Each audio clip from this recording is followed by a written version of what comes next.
저는 34살의 가정주부로 결혼 3년 차에 접어들었고 아직 아이는 없습니다. 남편은 결혼하고 1년쯤 되었을 때 회사 사정으로 해외 근무차 지난해 10월 출국하였고 지금은 65세인 시아버지와 단독주택에서 단둘이 살고 있습니다. 저희 부부는 결혼 초부터 홀로 되신 시아버지와 함께 살아왔습니다. 시아버지는 남편도 없이 심지어 시아버지까지 모시고 살고 있는 제가 안쓰럽고 미안하셨는지 저 불편하지 말라고 거의 매일 같이 외출하며 친구들을 만나서 식사까지 하고 들어오시려고 애를 써주셨습니다. 저도 그런 모습에 오히려 제가 더 죄송하고 더 잘해야겠다는 생각을 갖고 지내고 있었습니다. 근데 이렇게 일상이 평온하고 행복하다 느끼며 살아오고 있던 저에게 야릇한 감정이 생겨나기 시작한 건 얼마 전이었습니다. 저도 모르게 홀로 계신 시아버지가 불쌍하다는 생각도 들었기 때문이었을까요? 아니면 한창 신혼의 단꿈에 푹 빠져 있어야 될 새댁이 남편도 없는 집에서 시아버지 수발하며 독수공방인 제 처지가 불쌍하다고 느꼈던 걸까요? 요즘 들어 제가 부엌일을 하고 있으면 시아버지께서 갑자기 제 등 뒤로 자주 다가와서는 우리 며느리 고생하네. 우리 며느리가 제일 이뻐라는 칭찬과 더불어 가끔 제 어깨나 등을 토닥여주는 등의 미미한 스킨십도 해주시는데 저도 그게 싫지 않았습니다. 평소 자상하신 시아버지기 때문에 대수롭지 않게 생각을 하고 있었기도 했지만 그런데 저만의 착각이나 오해일 수 있겠지만 저는 시간이 갈수록 점점 그 농도가 짙어지는 게 느껴졌습니다. 한 번은 주말 오후에 집에서 간단히 국수로 점심을 해먹고 빨래를 널고 있는 저를 가만히 쳐다보고 있는 시아버지의 시선이 느껴져서 혹시 뭐가 필요하신 건가 해서 아버님 뭐 드려요? 라고 했더니 아버님은 아무것도 아니라며 당황해하시면서 급하게 자리를 피하시곤 방으로 들어가셨습니다. 그런데 저도 나중에 거울 보고 알게 되었습니다. 그때 제가 롱치마를 입고 있었는데 치마가 속옷 안으로 말려 올라가 있었다는 걸요. 딸도 아닌 며느리에게 속옷이 보인다는 말씀을 차마 하시기 어려웠던 걸까요? 그날 껄 끌어오셨는지 방에서 나오지도 않고 오후 내내 낮잠만. 주무신 아버님께 죄송한 마음에 저녁에 소고기를 구워드리면서 막걸리 한 잔을 따라드렸습니다. 아들 없이 며느리하고 지내기 불편하지 않으시냐고 아버님께서 편하게 대해주셔야 저도 편하게 지낼 수 있다고요. 제가 먼저 그렇게 다가와 주는 게 아버님도 무척 기분이 좋으셨는지 평소 주량보다 조금 더 드시더니 살짝 취하셨나봐요. 저녁 다 먹고 주방에서 그릇들 정리를 하려는 저와 마주쳤는데 잘 먹었다고 애써줘서 너무 고맙다고 하시더니 갑자기 제 입에 뽀뽀를 하셨습니다. 전 순간 너무 당황해서 어쩔 줄 몰라 어색한 미소를 보이며 조용히 네네 하고 대답만 했습니다. 그렇게 어색한 기류의 날들이 며칠 흐르고 하루는 시아버지께서 친구분들 모임에서 얼큰하게 술에 취해 들어오셨는데 그날 무슨 이유에서 기분이 너무 좋으셨는지 집에 오시자마자 아가 많이 힘들지? 홀시아버지 모시기 힘들지? 하면서 주머니에서 꼬깃꼬깃한 작은 봉투 하나를 꺼내시는 거예요. 그러시면서 생일도 못 챙겨줘서 미안하다고 뭘 좋아할지 몰라 직원이 추천해줬다면서 열어보니 목걸이가 들어있었습니다. 마음에 안 들면 주말에 같이 가서 바꾸자고요. 저도 살다 보니 제 생일인 것도 까먹고 그냥 지나칠 뻔했는데 괜히 마음이 뭉클해지더라고요. 그러면서 저를 살짝 안고 등을 토닥여주셨는데 시아버지의 손이 제 몸을 스치는 게 느껴졌습니다. 원래 남편과 결혼하기 전에도 같이 식사 한 번씩 하고 오는 날이면 제가 집에 갈 때 한 번씩 포옹을 해주셨었거든요. 시아버지의 표정 변화가 없길래 술 기운에 모르시나 보다. 일부러 그러시는 건 뭐 당연히 아닌가 보다 하고 생각을 하고 있었는데 근데 제가 이상하게 받아들이는 건지 뭔지 저도 헷갈리긴 하더라고요. 한 번씩 왠지 더 힘을 줘서 꽉 안는 게 느껴지기도 하면서 저도 묘한 기분이 들기 시작했는데 때마침 남편한테 전화가 왔습니다. 생일 축하한다고 내년 생일에는 꼭 같이 즐겁게 보내자고 너무 미안하고 너무 고맙단 얘기를 하며 그렇게 조용하면서 감격스러운 저의 생일날이 지나갔습니다. 얼마 전 계단을 내려오다 시아버지께서 넘어지셨는데 다행히 부러진 곳은 없었지만 팔로 몸을 지탱하려다 그게 부담이었는지 손목에 살짝 금이 가서 왼쪽 손에 깁스를 하게 되었습니다. 다행히 오른쪽은 아니었지만 깁스를 하다 보니 생각보다 많이 어렵더라고요. 여름이 다가오니 땀도 많이 나서 자주 씻고 옷도 갈아입어야 하는데 그것도 생각보다 쉽지 않았고요. 팔 쓰는 게 부자연스럽다 보니 어깨가 많이 결린다고 하셔서 하루는 제가 어깨를 주물러 드렸습니다. 근데 고맙다며 시아버지께서 고맙다 아가 하시며 제 손을 토닥토닥 하시는데 제 손을 참 한참 동안 쓰다듬으시더라고요. 그 순간 시아버지와 눈이 마주쳤는데 묘한 기류가 흐르는 게 느껴졌습니다. 저는 과일 가져오겠다며 주방으로 자리를 피했고 시아버지도 이제 시원하다면서 TV 채널을 돌리기 바빴죠. 아버님께서 손을 다친 후 부쩍 의도하지 않은 스킨십이 많아진 것이 사실입니다. 주말이면 가고 싶은 친정이 없는 저로서는 시아버지 모시고 시아버지께서 좋아하시는 한정식집을 한 번씩 가곤 했습니다. 돌아오는 길에 백화점에 들려 재킷도 하나 사드리면 참 좋아하셨죠. 제가 어릴 때부터 아빠 없이 자라 항상 아빠랑 팔짱 끼고 데이트하는 딸들 모습을 제일 부러워했거든요. 다정한 남편과 자상한 시아버지까지 결혼 잘했단 소리 들어가며 이제 내 인생에 이제야 행복이 찾아왔구나 생각도 했었습니다. 아들의 빈자리가 느껴지실세라 시아버지가 어색해하지 않게 제가 먼저 팔짱 끼고 외출을 하면 어느 순간부터 왠지 모르게 예전이랑 다른 느낌이 납니다. 시아버지 팔이 제 몸을 향해 슬쩍슬쩍 움직이는 느낌이 나기도 하고요. 그리고 한 번씩 주방에서 요리를 하고 있으면 시아버지께서 뭐 도와줄 일이 없냐며 다가오셔서 제가 다듬고 있던 파도 썰어주신다며 제 손에서 뺏어가기도 하고 설거지도 한 번씩 도와주셨습니다. 남편과 함께 지낼 때도 시아버지도 주방에서 요리하는 걸 어색해하지 않으셨고 반찬도 맛있게 만들어주셔서 이상하진 않았습니다. 그러고는 그렇게 시아버지가 저의 몸을 집요하게 요구하자 결국 엉겁결에 저도 모르게 응하고 말았습니다. 절대로 있어선 안 될 일이었지만 저도 더 이상 시아버지의 손길을 마다하지 못했습니다. 그렇게 비밀스러운 그러면서도 자유스러운 시아버지와의 관계가 지속되었고 이제는 저도 별 거부감 없이 시아버지의 요구에 응하게 되었습니다. 처음에는 그렇게 시아버지 강요에 마지못해 응하는 척하면서 시아버지와 관계를 가지게 되었는데 그런데 요새는 부부인 양 서로가 서로를 의식하지 않으면서 자연스럽게 관계를 가끔 갖고 있습니다. 단둘이 살다 보니 자유스럽기도 하고 남을 의식할 수 있는 환경이 아니기 때문일까요? 그런데 분명 부적절한 관계라는 것을 익히 알고 있습니다. 눈앞이 깜깜해지기도 했어요. 두근거리는 가슴을 달래며 울기도 참 많이 울었습니다. 마음이 그대로 산산조각 날 것만 같은 죄책감과 저를 향한 혐오감까지도 멈출 수가 없었습니다. 그렇지만 솔직히 고백하자면 거절하지 않은 관계를 그 이후로 계속 가졌습니다. 누구한테 말도 못하고 혼자서 이렇게 계속 고민만 하고 있습니다. 내일이 너무나 두렵고 남편을 생각하면 무섭습니다. 상식과 도덕으로 설명할 수 없는 죄를 저질러 놓고도 태연하게 먼 타국에서 혼자 고생하는 남편한테 걸려온 전화를 받으며 사랑한다고 몇 달 있다가 보자고 말하는 제 자신이 역겨웠습니다. 기분은 나쁜데 점점 기분이 좋아져 버리고 점점 좋아하게 될 것 같고 남편과 예전에 어떻게 사랑을 나눴었는지조차 기억이 안 나는 것 같습니다. 시아버지께서는 공기업을 퇴직하시고 경제적으로 엄청 부유하진 않아도 풍족한 생활이기도 했고 연세에 비해 젊고 오픈된 마인드를 갖고 계신 시아버지와 함께 사는 것이 어려울 거란 생각은 들지 않았습니다. 남편은 아버지 말이라면 죽는 신임까지 할 정도로 효자 아들인데 어릴 때 어머니께서 일찍 지병으로 돌아가시고 아버지께서 평생 자기만 보고 헌신하며 살아오신 것 때문에 잘해드려야 한다고 연애 때부터 귀가 닳도록 말해온 남편이었습니다.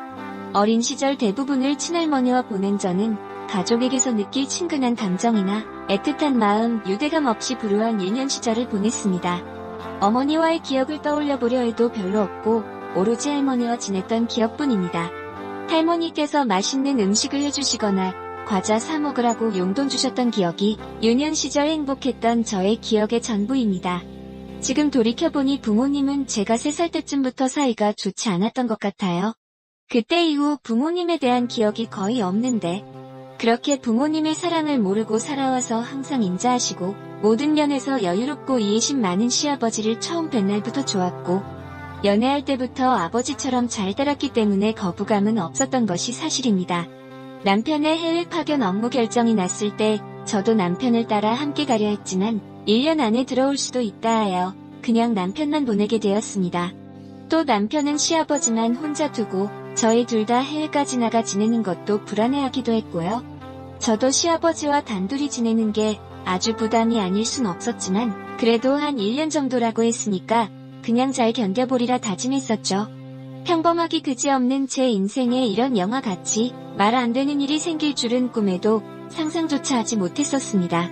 그런데도 시아버지는 고민할 거 없다며 위로를 해주시지만 저는 죽고 싶을 뿐입니다. 부끄러운 일이지만 이렇게 글을 써봅니다. 전 이제 정말 어떻게 해야 할까요? 답 좀 주세요. 여기까지 긴 글 읽어주셔서 감사합니다. 구독과 좋아요 부탁드립니다. 저는 34살의 가정주부로 결혼 3년. 안녕하세요. 40대 초반 여자입니다. 삶의 지옥 같던 시간을 이겨내고 이제는 좀 안정이 되어 사연을 보냅니다. 저는 30대 초반이었고 남편은 40대를 바라보고 있을 때 처음 만났습니다. 남편은 대기업에 다니고 있었고 저는 남편이 다니는 회사 앞에 커피숍 점원으로 있을 때였습니다. 남편은 점심시간 때면 제가 일하고 있는 커피숍으로 왔고 남편 동료들과 우르르 몰려와서 커피숍에서 한참 떠들다가 다시 회사에 들어가곤 했습니다. 그러다 남편 후배가 저한테 쪽지를 건넸고 그 쪽지에 남편 연락처가 있었습니다. 남편은 저를 마음에 들어해서 매일 점심시간마다 동료들을 데리고 커피숍에 온 거였어요. 그리고 쪽지는 남편 후배가 남편 모르게 도와준다면서 저한테 준 거였어요. 저도 매일 오는 남편을 기억하고 있었고 그렇게 잘생기거나 멋있다고 생각한 적은 없지만 착실해 보이고 책임감 있어 보여서 호감을 느끼고 있었습니다.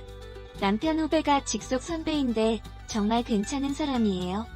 맨날 아가씨 생각하면서 끙끙 앓길래 제가 이렇게 쪽지 드리는 거예요. 제발 사람 살린다는 셈 치고 한 번만 연락하시면 안 될까요? 쪽지를 주며 얘기했어요. 저도 맨날 보던 남편이었고 싫지만은 않아서 쪽지 받고 연락드린다고 하며 문자를 보냈습니다. 후배분한테 쪽지 받았습니다. 그런데 저는 당당한 남자가 더 매력적인 것 같아요. 다음부턴 후배분 시키지 말고 직접 얘기해 주시면 좋겠어요. 문자를 보내니 그날 남편은 퇴근하고 바로 저한테 왔습니다. 수연 씨라고 하셨죠? 후배가 시키지도 않은 쪽지를 드렸네요. 하지만 제 마음은 변함이 없습니다. 수연 씨를 좋아하고 있습니다. 이왕 이렇게 된 거 우리 시원하게 연애해보죠. 제가 문자로 당당한 남자가 매력적이라고 해서 그런지 평소 남편답지 않게 과도하게 당당한 모습이었어요. 하지만 그 모습이 믿지만은 않았습니다. 그날 저녁 우리는 함께 밥을 먹으며 사귀는 사이가 되었어요. 1년 정도 사귄 다음에 우리는 서로 없으면 안 되는 연인 사이가 되었고 결혼하기로 하였습니다. 그런데 친정이 너무 가난했고 제가 버는 돈의 절반을 주고 있었어요. 결혼해서도 제 도움 없이는 살기 힘들었던 친정이기에 남편한테 얘기했습니다. 우리 집 지금 빚이 많아서 내가 매달 돈 보내드리고 있거든. 그런데 결혼하고도 보내드려야 할 것 같아. 이해해줄 수 있겠어? 저도 남편과 꼭 결혼하고 싶었지만 이 문제로 남편이 싫어한다면 어쩔 수가 없었어요.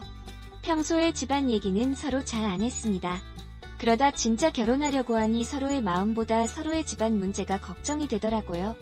남편은 그런 게 문제라면 걱정 안 해도 돼. 우리 집에는 내가 따로 얘기 안 할 테니까 결혼해서도 친정에는 계속 지금처럼 드려도 돼. 남편이 그렇게 얘기해주니 정말 고마웠어요. 그리고 남편 집 안 얘기해주는데 남편 집은 서울 근처 수도권에 땅도 많이 있고 건물도 있어서 얼마 안 되는 돈은 신경도 안 쓴다고 하더라고요. 남편은 씀씀이가 크지 않고 부잣집 도련님 같은 스타일이 아니어서 이렇게 잘 살고 있다고 하니 놀랐습니다. 하지만 남편은 부모님께 손 벌리기는 싫다고 하며 자기 혼자 힘으로 성공하고 싶다 했어요. 저도 그런 남편의 생각에 동조했고 남편이 멋있게 느껴졌어요. 시댁에 인사를 드리러 갔어요. 남편의 부모님이 사시는 곳을 처음 가봤습니다. 그냥 잘 산다고만 들었지 정원이 달린 2층 빌라에 살 거라곤 생각 못했어요. 정원을 지나 빌라 앞에 차를 세우니 시부모님이 마중을 나오셨어요. 남편은 방문 전에 저를 결혼할 사람이라고 소개하였고 남편이 처음 이렇게 여자를 데려오니까 기대감에 벗은 발로 저를 맞이하러 나오셨습니다. 어머님은 너무 잘 왔다며 제 손을 꼭 잡으셨고 아버님은 아무 말 없이 저를 흘러보셨어요. 그렇게 우리는 시댁에 왔고 인사를 드렸습니다. 어머님은 남편이 제 아니라면 다른 어떤 여자와도 결혼 안 한다고 했다면서 저를 보고 마음에 들었다고 우리 아들이 보는 눈이 있다면서 좋아하셨어요. 그런데 아버님은 엉덩이가 큰 게 아기는 잘 낳겠구나. 민호 나이도 있으니까 빨리 결혼해서 아이나 빨리 낳거라. 아버님은 이제 70세를 바라보고 계셨는데 고집이 상당하신 것 같았어요. 그렇게 인사가 끝나고 아버님은 어머님께 빨리 밥이나 차려오라며 나무랐어요. 아무리 아버님이 예전에 가부장적인 남자지만 시대가 어느 때인데 저렇게까지 하시나 놀랐습니다. 어머님을 좀 부리듯이 하더라고요. 그런 아버님 밑에서 저희 남편이 나왔다는 게 신기했습니다. 그렇게 밥을 먹으면서도 아버님은 술 가져와라. 국이 식었으니 데워와라. 이 음식은 왜 이렇게 싱겁냐. 항상 불만이셨고 그런 아버님의 시중을 봐주시는 어머님이 불쌍했습니다. 제가 나중에 결혼하면 어머님을 많이 도와드려야겠다 생각했어요. 그날의 충격적인 아버님의 모습을 기로하고 우리는 결혼을 하게 되었습니다. 그리고 신혼집은 아버님이 작은 아파트를 사주셔서 거기서 시작하게 되었어요. 그렇게 우리는 행복한 신혼생활을 하였고 얼마 지나지 않아 아이를 가지게 되었어요. 아이를 가졌다는 소식에 시아버님은 무척이나 좋아하셨고 저에게 갖은 한약이랑 임산부랑 아이한테 좋다는 음식은 다 보내주셨습니다. 하나밖에 없는 장남이 아이를 가졌다고 하니 안 좋아하시는 시부모님들은 없으시겠지만 시아버님은 유별나게 챙겨주셨습니다.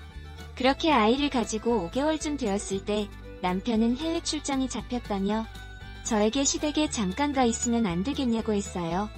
남편이 출장을 간다고 하니 시아버님께선 그럼 며느리는 누가 돌보냐며 당장 자기 집에 들어와서 살라고 하셨다고 했어요. 물론 남편이 출장 가 있는 동안 친정에 있는 게 저는 더 편했지만 시아버님은 절대 안 된다며 자기 집으로 오라고 하셨어요. 시아버님이 저를 챙겨주시는 것도 있고 남편이 이렇게 부탁을 하니 남편이 돌아오는 3달 동안 시댁에서 지내기로 했어요. 시댁에 가니 아버님은 우리 귀한 며느리 왔냐며 어머님께 빨리 임산부 몸에 좋다는 음식이나 하라고 타박하셨어요. 제 앞에서 어머님을 너무 뭐라 하시는데 너무 안타까웠어요. 그렇다고 시아버님한테 뭐라고 할 수도 없었고 시댁에서의 삶은 가시방석이었습니다. 제가 빨래를 하거나 주방에서 있는 것만 봐도 아버님은 어머님께 노발대발 화를 내셨고 어머님도 포기하셨는지 아가야 저 양반 원래 저러니까 신경 쓰지 말고 이제 주방에도 오지 말고 그냥 푹 쉬어라 말하며 뒤돌아 주방에 가시는데 어찌나 눈물이 나던지 그런 아버님이 야속했습니다. 그러던 어느 날 밤 아버님은 술에 취하셔서 들어오셨어요. 그런데 같이 들어오는 사람이 있었습니다. 저는 방에서 소리만 듣고 있었는데 어떤 여자 목소리가 들리더라고요. 이 시간에 아버님이 여자를 데리고 왔지? 저는 궁금했습니다. 그리고 아버님과 그 여자가 조용조용히 아버님의 서재로 가는 소리가 들렸어요. 저는 몰래 거실로 나와 서재 근처로 갔습니다. 그러자 믿을 수 없는 소리가 들렸어요. 아버님과 그 여자가 관계를 맺는 소리였어요. 어머님이 버젓이 집에 있는데 어떻게 이럴 수 있냐고 생각하는 순간 어머님이 방문을 열고 거실로 나오셨습니다. 그리고 저에게 밤에 늦었는데 안 자고 뭐 하냐고 하시더라고요. 아버님이랑 다른 여자랑 지금 서재에서 그러고 있는데 어머님 안 들리세요? 조용히 얘기했어요. 그러자 어머님은 괜찮다며 저한테 빨리 방에 들어가라고 하셨고 어머님이 그렇게 나오시니 어쩔 수 없었어요. 방에 들어와서 뜬 눈으로 밤을 지새웠고 아침이 밝아올 무렵 아버님과 같이 온 여자는 조용히 나갔습니다. 다음날 아버님이 나가시고 저는 어머님께 따져 물었어요. 어머님, 아버님이 대놓고 저렇게 다른 여자랑 관계를 맺고 있는데 어머님은 상관없으세요? 아무리 가부장적인 아버님이라도 하지만 이건 아닌 것 같아요. 어머님은 이미 포기하셨는지 얘기하셨어요. 원래 저러지는 않았는데 5년 전 내가 유방암 수술 받고 가슴이 없어지니까 그때부터 나랑은 자려고도 안 하고 술만 먹으면 여자를 데려오는 게 아니니 나도 이혼하고 살고 싶었지만 아들도 이렇게 큰 마당에 새로 나가서 살면 뭐하겠나 싶어. 그냥 이렇게 살다가 죽는 거지. 그리고 나들이 이 사실을 알면 난리 칠 거니까 말하지는 말라고 하셨어요. 어머님은 자기 혼자만 아버님의 이런 행동을 봐준다면 아들이랑 아버님의 관계는 좋을 거라 생각하시는 것 같았어요. 너무 속상했습니다. 같은 여자로서 이런 대우를 받으면서 굳이 살아야 하나 분노했어요. 그날 이후로도 아버님은 한 달에 한 번 정도는 다른 여자를 데리고 와서 관계를 맺더라고요. 그렇게 악몽 같던 3개월의 시댁 생활을 정리하고 남편이 출장에서 돌아와 신혼집으로 오게 되었어요. 어머님이 남편한테는 얘기하지 말라는 신신당부에 남편한테는 비밀로 하였습니다. 얼마 지나지 않아 이쁜 아들을 낳았어요. 제 출산 소식에 아버님은 한 걸음의 산부인과로 찾아오셨고 귀한 손주 낳아줘서 고맙다며 현금 1,000만 원도 주셨습니다. 저는 아버님의 추악한 행동들을 봐왔기에 주신 돈을 받았을 때도 기쁘지만은 않았습니다. 그렇게 아이가 커서 2돌쯤 됐을 때였어요. 아버님이 급하게 저희 부부를 병원으로 부르셨어요. 안녕하세요. 40대 초반 여자 어머님이 많이 위독하다면서 이제 얼마 남지 않았다고 하더군요. 아이를 키우고 정신이 없어서 시댁에도 자주 못 갔었는데 갑작스러운 소식이 당황했습니다. 급하게 남편과 병원으로 가니 중환자실 앞에 앉아있는 아버님이 보였습니다. 그리고 놀면서 남편한테 얘기하더라고요. 밖에 일 보고 들어오니까 내 엄마가 거실에 쓰러져 있더라고. 119 불러서 병원에 왔는데 유방암 말기라고 하는 게 아니니 그리고 이제 살 날이 얼마 남지 않았다고 한다. 어머님은 원래부터 자기 불평이 없으셨던 분이라 정말 죽을 정도까지 아프지 않으면 말을 안 하셨을 것 같았어요. 남들한테 피해를 주는 걸 무척 싫어하셨거든요. 그래도 자기 몸인데 남들을 왜 생각하셨을까? 유방암 말기까지 올 정도면 무척 아프셨을 텐데 그렇게 참으면서까지 남편과 아들한테 피해를 주기 싫었는지 너무 안타까웠습니다. 그리고 얼마 지나지 않아 어머님은 돌아가셨습니다. 어머님이 돌아가시자 아버님은 장례식 내내 통곡하며 우셨습니다. 저는 아버님의 추악한 행동들이 생각나며 속으로 그러길래 아내 살아있을 때 잘해주지. 막상 아내가 떠나니까 미안한가 보네. 라고 생각했어요. 밥도 안 드시고 술만 연신 드시는데 나이도 70 가까우신 분이 버텨낼 힘이 어디 있겠어요. 어머님을 보내드리고 아버님은 그 자리에서 쓰러지셨어요. 그리고 입원을 하셨습니다. 몇 날 며칠을 그렇게 술만 드시니 아버님 몸 상태는 말이 아니었어요. 그리고 어느 정도 몸을 추스르고 다시 집으로 돌아가셨습니다.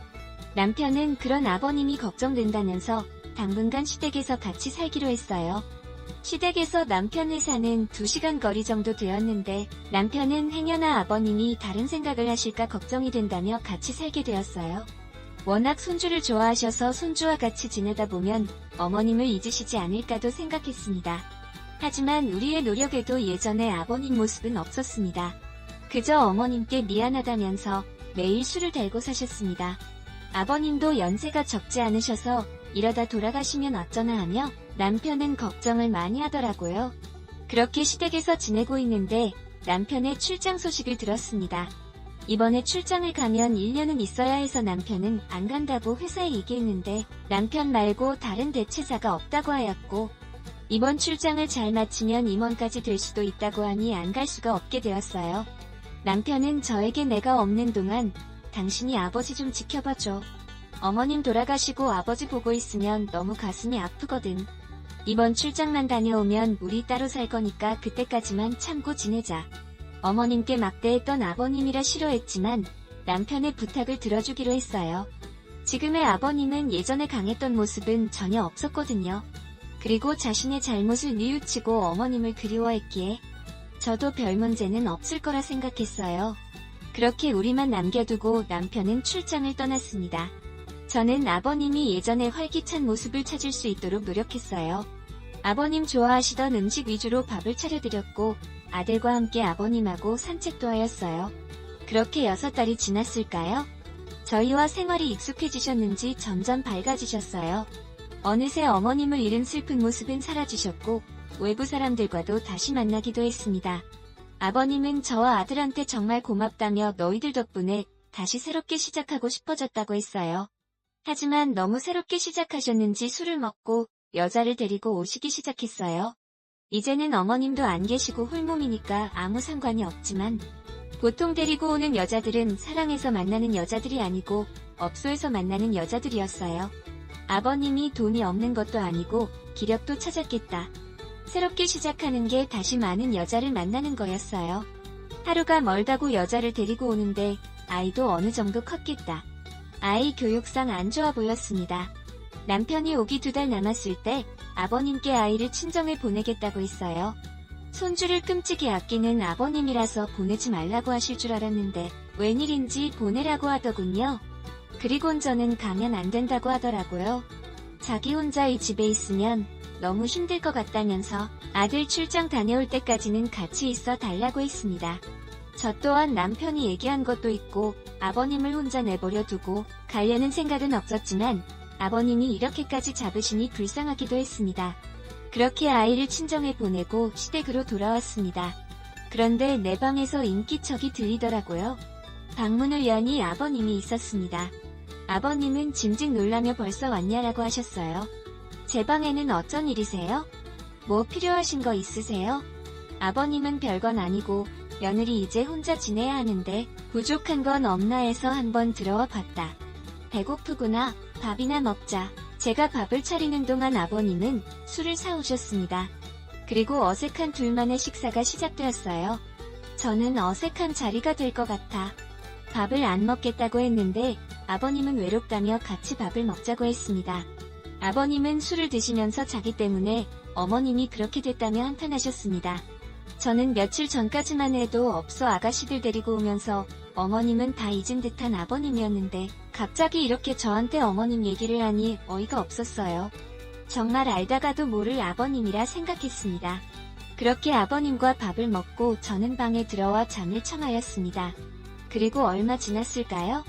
정말 생각하고 싶지 않은 일을 겪게 되었습니다. 그날 늦은 밤이었어요. 저는 한 번 자면 깊게 자는 편이라서 그날도 친정까지 왔다 갔다 하고 많이 피곤했습니다. 그렇게 세상 모르게 자고 있는데 이불 안으로 누가 들어오는 느낌이 들었습니다.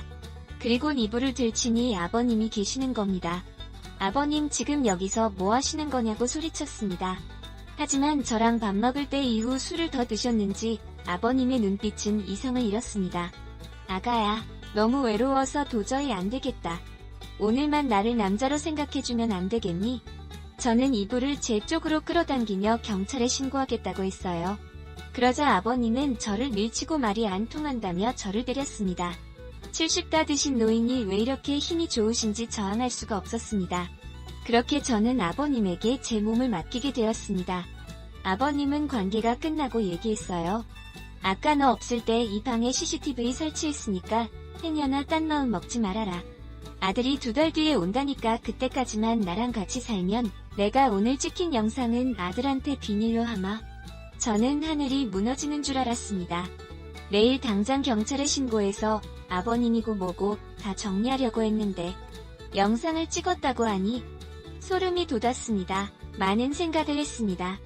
이 영상이 남편한테 그리고 아들한테 간다면 나는 어떤 여자가 되는 거지? 정말 죽고 싶었습니다. 그리고 아버님도 죽이고 싶었습니다. 다음날 저는 제 방을 뒤졌고 정말 안 보이는 곳에 조그만 카메라가 있더군요. 혹시나 아버님이 저를 겁주려고 거짓말한 거라면 당장 신고하려고 했는데 정말 영상이 찍혔습니다. 그날 저는 바로 친정집으로 갔습니다. 이 사실을 누구한테 말하기도 싫었고 우선 아버님과 떨어져서 지내야겠다고 생각했어요. 친정에서 잠을 청하고 있는데 한 통의 문자가 왔어요. 아버님의 문자였어요. 아버님은 어제의 동영상의 한 장면을 저에게 보내셨습니다. 그러면서 내일 당장 돌아오지 않으면 아들한테 영상을 보내겠다고 했어요. 너무 창피한 마음에 다음날 시댁으로 바로 돌아왔습니다. 그리고 밤이 되자 아버님이 오셨고 아버님은 내가 얘기했지. 아들 올 때까지만 그냥 같이 있어 달라고. 자꾸 이렇게 피하면 나도 어쩔 수 없다. 이런 악마가 있을까요? 정말 무서웠습니다. 하지만 영상의 모습이 들키기 싫었어요. 어쩔 수 없이 아버님의 요구를 들어주게 되었어요. 하루하루가 지옥이었습니다. 하루빨리 남편이 돌아오기만을 기다렸습니다. 그리고 한편으로는 이런 악마 같은 아버님이 어떻게 됐으면 하기도 했어요. 그렇게 아버님과 단둘이 산 지 한 달쯤 됐을까요? 모르는 번호로 한 통의 전화가 왔습니다. 박주일님이랑 어떤 관계시죠? 박주일은 아버님 이름인데 누군데 나한테 연락하는 거지 생각했어요. 저는 며느리라고 했습니다. 그러자 박주일님 1시간 전에 교통사고 당하셨는데 그 자리에서 사망하셨습니다. 주변에 아는 사람도 없어서 박주일님 핸드폰에 있는 번호로 연락드린 겁니다. 빨리 병원으로 오셔야 할 것 같아요. 저는 너무 어이가 없었습니다. 어제까지도 저의 몸을 탐했고 그렇게 죽었으면 하는 사람이 이렇게 바로 죽다니. 아무 종교도 믿지 않는 제가 신이 정말 있나 싶을 정도로 너무 빠른 응답을 해주셨거든요. 저는 기뻐하며 병원으로 갔습니다. 병원에는 경찰들이 있었고 저에게 얘기했어요. 박주일 씨가 술에 취해서 무단횡단을 하였고 어두운 곳이라 미처 박주일 씨를 보지 못한 덤프트럭에 부딪혀 사망하셨습니다. 그리고 아버님의 유품들을 저에게 주었습니다. 저는 이제 빨리 장례 절차를 밟아야 하기에 정신이 없었지만 침착하게 아버님 핸드폰을 봤습니다. 핸드폰 안에는 그날 찍었던 동영상이 들어있더라고요. 저는 그 동영상을 삭제하고 핸드폰은 불태웠습니다. 남편이 급하게 돌아와서 아버님의 장례를 치렀습니다. 정말 하늘이 도와주신 건지 그렇게 악마 같았던 아버님은 사라졌습니다. 그리고 아버님과 저만 알고 있던 동영상도 같이 사라졌고요. 정말이지 그때 생각하면 죽고 싶기도 했는데 하늘이 도와 아버님께 천벌을 내렸다고 생각해요. 이제는 이렇게 얘기할 수 있어서 이렇게 사연을 보냅니다. 긴 글 읽어주셔서 감사합니다. 어머님이 많이 의독하다면서